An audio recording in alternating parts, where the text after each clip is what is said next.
The Valve Index is a grand. Let's talk about it.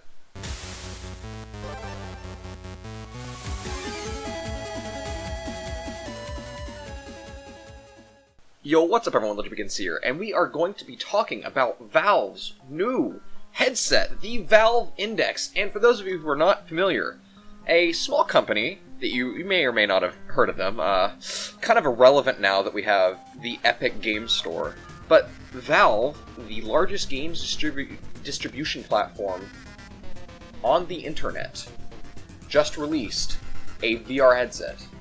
So, a little bit of history. Valve owns Steam, which I guess itself is the platform, Valve is the distributor, but regardless, Valve controls the video game marketplace on PC. And for those of you who are familiar with the HTC Vive, that was made in partnership with Valve. So Valve has had their hands in VR since the very beginning.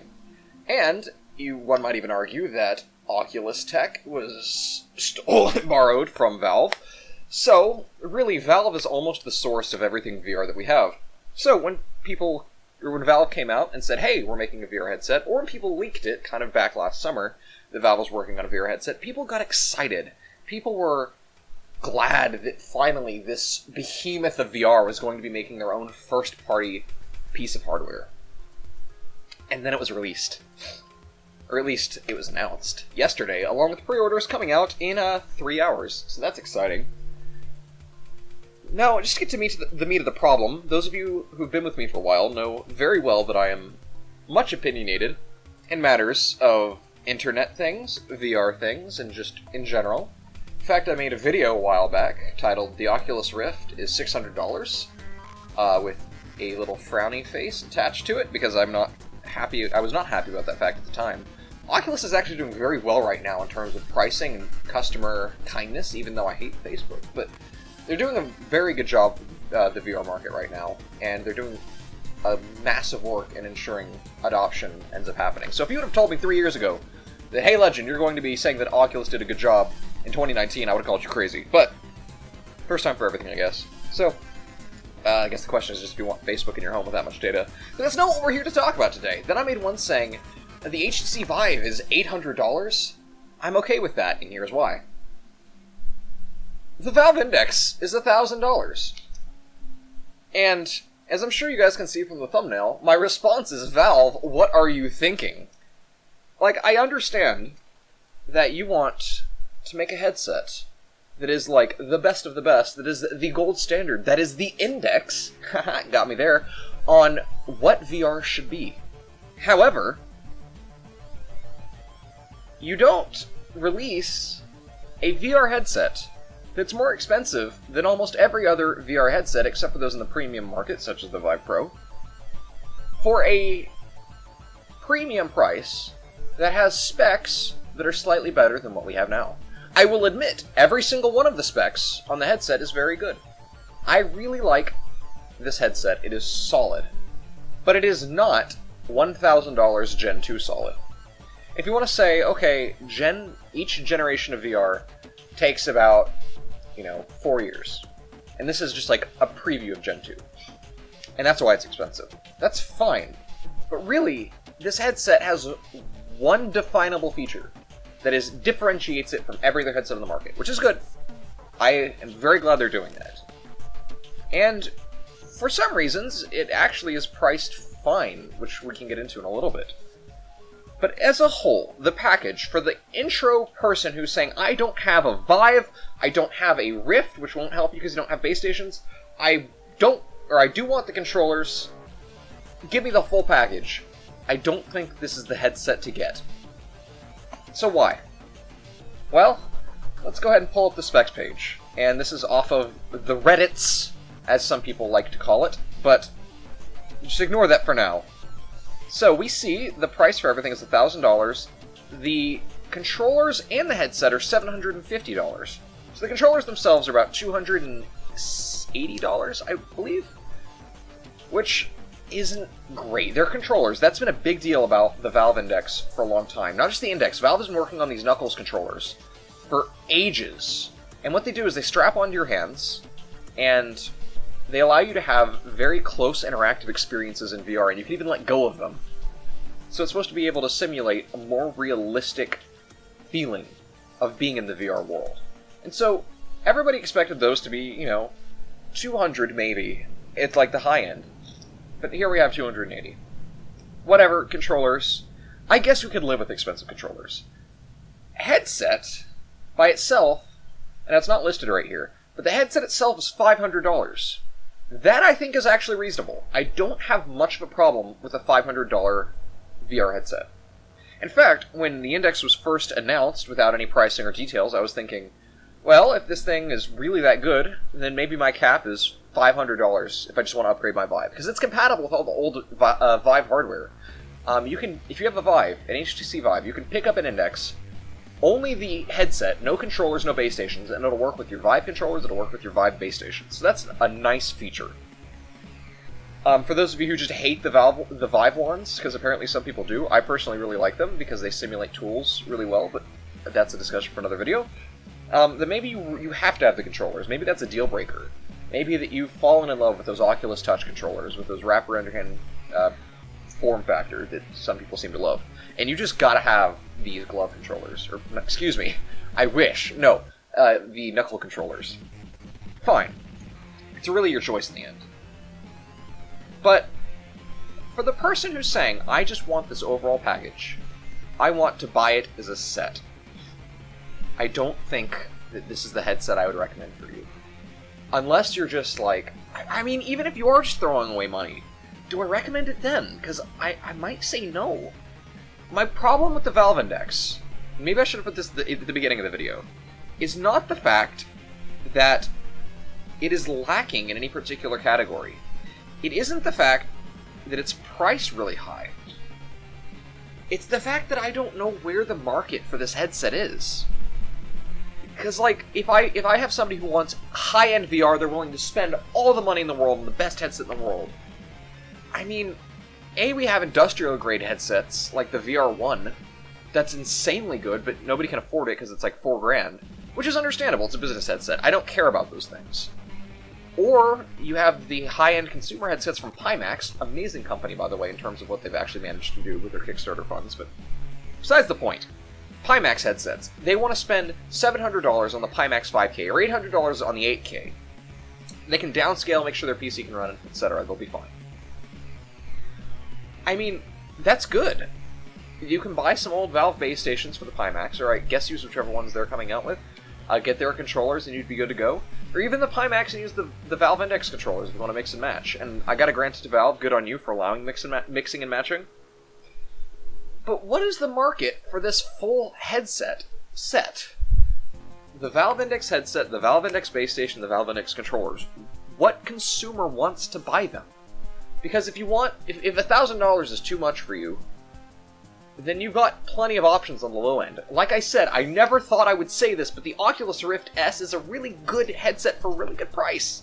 $400, comes with a new Oculus Touch, all self-contained, no cameras tracking the headset. The thing you have to deal with is that whole Windows Mixed Reality tracking, with the inside out, using the cameras on the headset. But still, it's pretty good, I hear. No IPD display, so it can't change the distance between the lenses physically. You have some software to do it, but ultimately, they'll probably figure that out. So you have that on the low end. If you really want low end, good headset for a cheap price, the Windows Mixed Reality headsets have high resolution. They come with controllers. You can get, like, I think an Acer one for about $120 when it's on sale. That's a great deal. So if I want really low end, I can go with Windows Mixed Reality. If I want mid-range, I can get an Oculus Rift. If I want high range, I can get a Pimax. If I want business range, I can get the VR1. Where does the Valve Index cut its niche out of? I mean, I have the same qualm with the Vive Pro. It's a minor upgrade over the Vive. And why? Why do I want it? So let's get into the specs, because you guys have been waiting for this. 2 displays, same resolution as the Vive Pro. In fact, they are almost the exact same screens as the Vive Pro. Well, in terms of resolution. The screens are LCDs, so they don't have the same color contrast that the Vive and Vive Pro's OLED screens do. But they have other benefits. So these have a low persistence display, and it's running at a higher frame rate than any other VR headset we've seen. That is where I give Valve props. You have one aspect of VR. You have become the #1 headset in terms of refresh rate. The question really ends up being, do I care?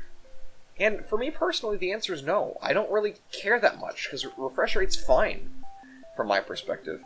And it seems that strobing rate might even be more important, or perhaps it's refresh rate. No, excuse me, persistence time, I believe it was, is more important than the actual refresh rate of the headset.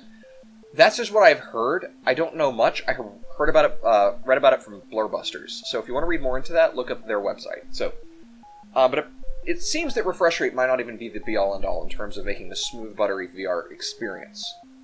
So, a nice thing.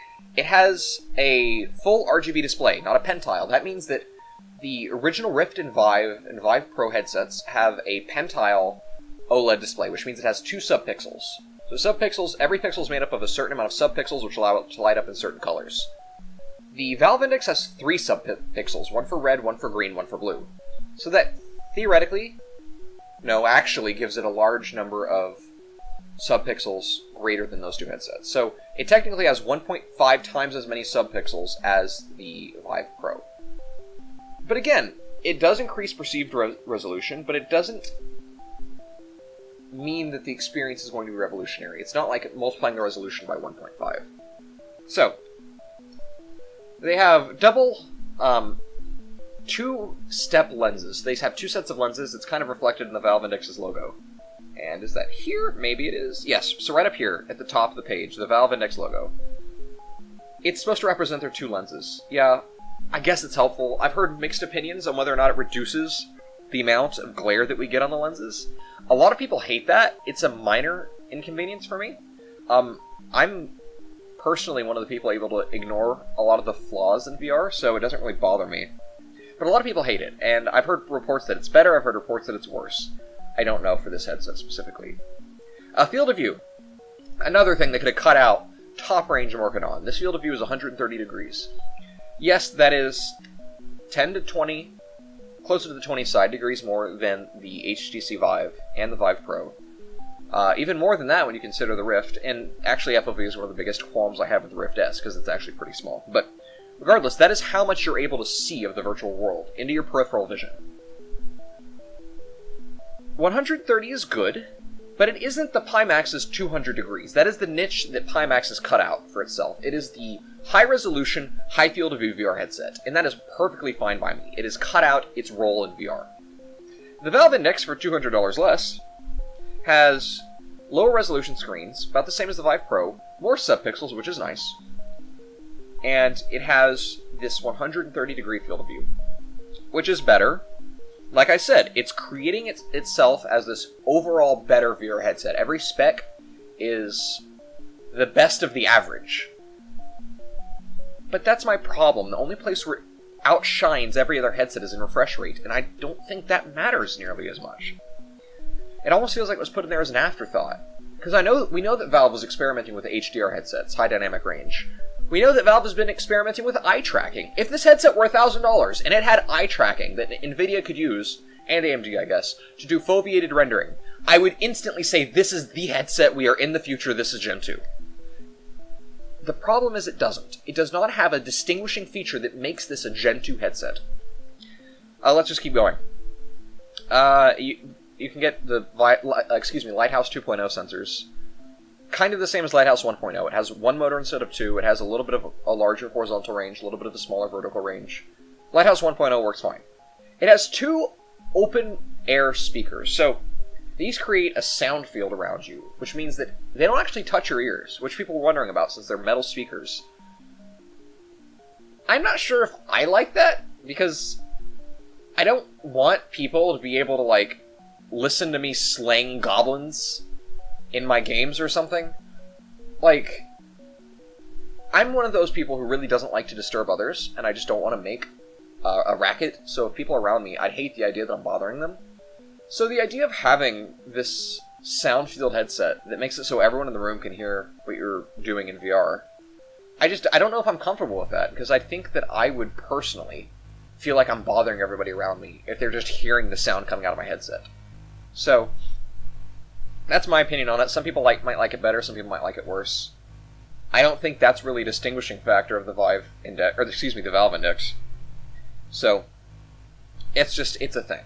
Controllers are very nice. Selling those for way too much, but they're nice. I'm probably not going to get them. I'm totally satisfied with the the Vive controllers. So you have that going for you. The lighthouses, they're new, but they're selling them for like $180 each. If you want to buy the lighthouse and controller package, then you're going to be paying $500. The tracking solution and the controllers are not worth the same price as the entire headset. So, especially when Valve released at one point that they were selling the Lighthouse version 2 space stations, the same one that they're selling here, to Valve hardware partners for $60 a piece. And they had to buy them in batches of 45, but still, that's not that many in the scheme of things. If you're selling these for $60 a piece to your hardware partners, why are you selling them for 3 times the price to your consumers? Valve, I get that you're not a benevolent entity in the VR space. You're not here to just give everybody free stuff. That's fine. But do you really think anybody's going to buy these base stations for $180 a piece? Or whatever they were. I think that was it. At least they're over $100.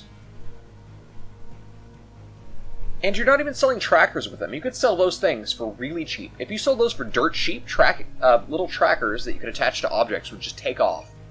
In fact, you sold them to HTC, and then they overpriced them, which ended up hurting that market significantly, so you've got that going for you, I guess. And I'm sure you've run the price analysis. I'm sure you've decided what solution is going to make you the most money. And I'm sure this is what you came up with, was that selling these things for this much money, accounting for software sales, because you do own Steam, this is going to make you the most money back. Excuse me, that's my coffee. But why, is my question. Why are you making this headset that is just the best of the average in every category, which is great, and then selling it for the price of those headsets that have one outstanding feature going for them? So, like I mentioned, the headset itself, reasonably priced. $500 isn't that bad in the scheme of things. Would I go as far as to recommend this headset to anybody? I don't know yet. Maybe I'll have to wait for reviews. But really, this uncertainty is what's getting me more than anything. Is I really just don't know why this headset exists. What market is it trying to capture? Because even for me, I'm a big VR enthusiast. Those of you who've known me for a while know this fact. Do I want the Valve Index headset? Just the headset. Ignore the knuckle controllers, which are nice. If those were, like, again, are they $280 nice is the question.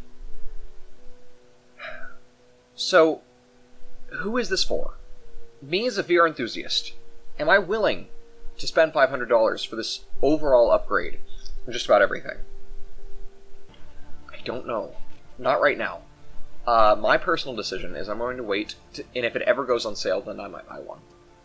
But for $500, I'm content with my Vive. And unless they're setting up like demo stations at Microsoft stores around the country, which I'm sure they're not, and I don't get the opportunity to try one to just blow me away, then I'm probably just not going to get one. And I know it's not just about me getting one, but I'm sure that there are plenty of other people in the VR space who feel the same way, or even worse about it, saying that no matter what kind of sale it goes on, they don't want one.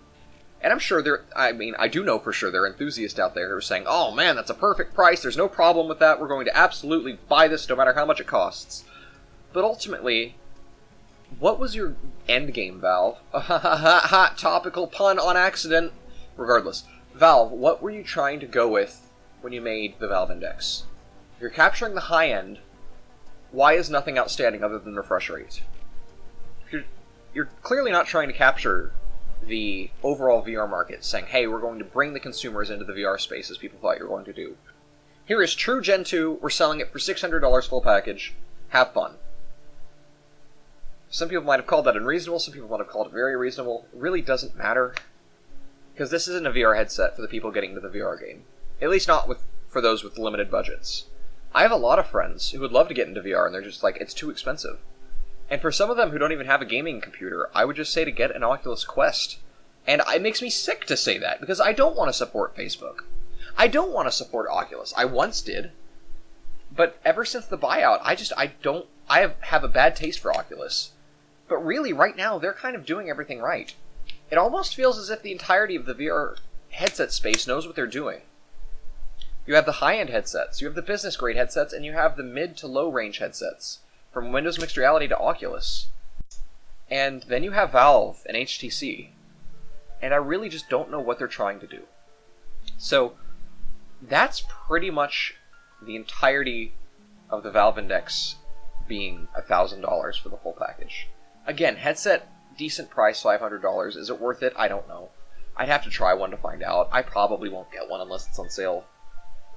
But really, ultimately, the headset, it's an okay price. And that's part of the reason I feel so conflicted, because why do you make the headset a decent price when the rest of the system is not? But regardless, it's okay. I'd almost just say to get an Odyssey Plus if you really want that high-fidelity VR experience.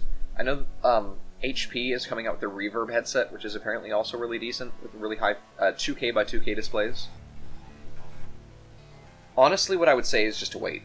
See if it goes on sale, see if there's any kind of new features that we see. It has an expansion slot in the front that Valve is apparently calling a frunk, which is a portmanteau of front and trunk, that is made for hackability. It's like that extra USB port in the Vive, the top of the headset. So, all I have to say, Valve, is good luck. I hope you succeed. But ultimately, the full package isn't for me. I don't really think the full package is there for anybody. I don't really see its purpose or use. Headset by itself, maybe. Maybe one day. But right now, I really struggle to see your market. So, I hope you guys have learned something about the Valve Index headset, and I hope that you guys are interested, and I hope you guys get into VR. I really want VR to succeed. I believe it's the next platform of gaming. I don't think it's going to replace classical flat gaming. I think it's going to be the same transition as from 2D to 3D. Is 2D games never went away, we still have them. But we just have 3D games alongside them. And I think it's going to work the same way with VR. It's just like a new perspective. So, I want you guys to be able to get into VR. But if you're on a budget, get a Windows Mixed Reality headset. If you don't have a gaming headset, get the Oculus Quest. If you want the newest, that's decent all around, get the Oculus Rift S. If you want a high-end VR headset that has the best field of view, the best resolution, get a Pimax. If you're a business consumer who has thousands of dollars to throw away, get a VR1 or the XTAL. But who do you have to be to get a Valve Index? And I guess that's up to the market to decide. So, thanks for watching, guys.